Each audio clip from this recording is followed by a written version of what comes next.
So, I have heard a lot people saying that they're known as the girl who doesn't talk, or the boy who doesn't talk, by their classmates, or by anybody. As soon as they even seem to be saying that they are that person, that is what they call themselves too.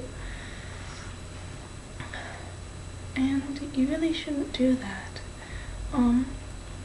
This isn't a fair thing to call you. When people call you this, I mean, they're talking about your most unique characteristic, the thing that they're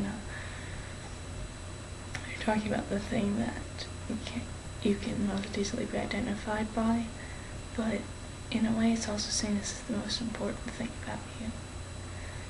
And a lot of times it seems like when classmates look at the kid who doesn't talk, they think that's all that this person is about. There's nothing else. People don't see anything beyond the silence. And you definitely don't want to be seen that way, because that's not who you are.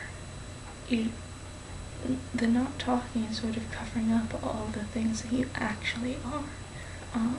You're actually a much more interesting person than that. You are not a person who doesn't talk by definition. Speaking in English terms, you're a three-dimensional and a dynamic character, not a flat, static character.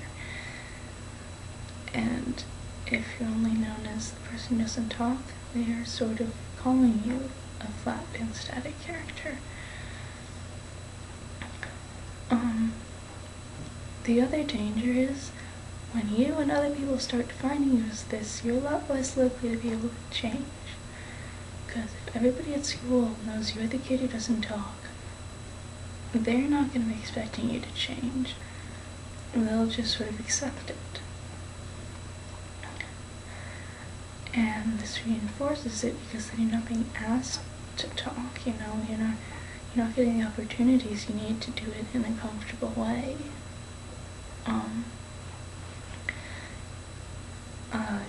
You're not necessarily getting friends who will just talk to you and share things with you and let you be who you are. And then if you start to talk, people are maybe going to look at you strangely and they won't know what to think of you.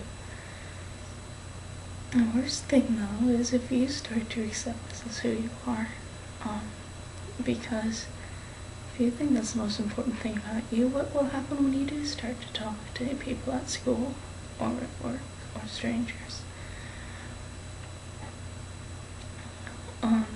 Who are you going to be then if that was what defined you and now you're taking it away?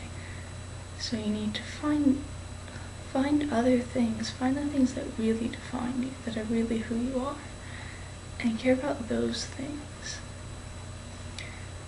This problem is why some parents say they don't want to tell the classmates of their child what selective mutism is. They don't want to talk about the fact that the child isn't speaking, which I kind of think is a bad idea, but I'll talk about that later, probably. Because they don't want the classmates to start believing that this is who their kid is. Sometimes they won't even tell the kid themselves, because then they'll be defining themselves as somebody with a problem, or somebody who's going to have trouble talking. This is also why you need to do things that that show who you really are to your classmates and to the people you can't talk to. Like, write down your thoughts if you can.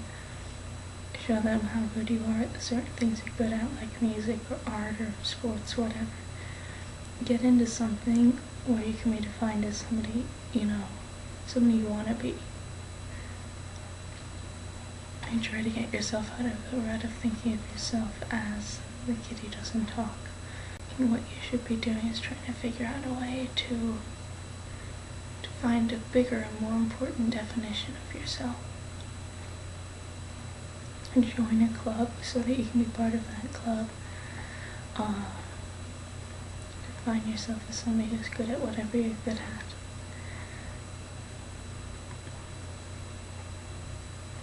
And just make sure that you're not just defined by selective mutism, because that's not who you are.